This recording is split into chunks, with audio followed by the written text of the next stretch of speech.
Okay, thanks. So there's some extra questions now.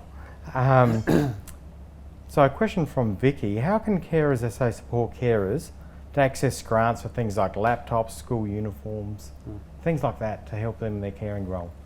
So we spoke before around the carer support planning process. So through those conversations, we might identify that a carer needs some of that support, but the coaching that we also just talked about might actually act as that support.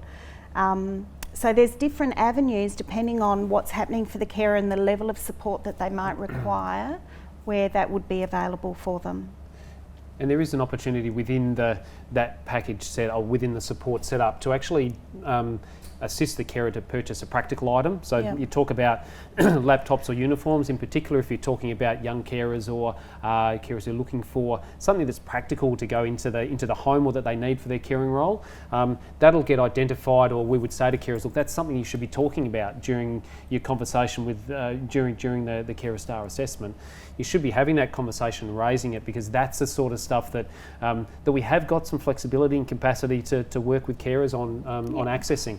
You then also start to look at other things outside of what we do, but for young carers, there's a young carer bursary that Carers Australia and the federal government have had available for a number of years.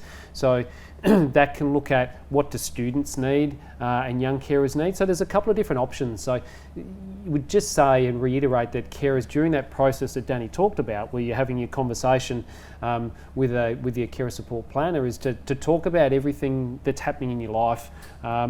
And those planners, or that staff member, will guide you through that conversation and hopefully get, pick out those gems about what you're really needing. And sometimes and often they will come up with stuff and talk to carers about things that you might not think about that you need, and actually come up and talk to you about it and make access available for it.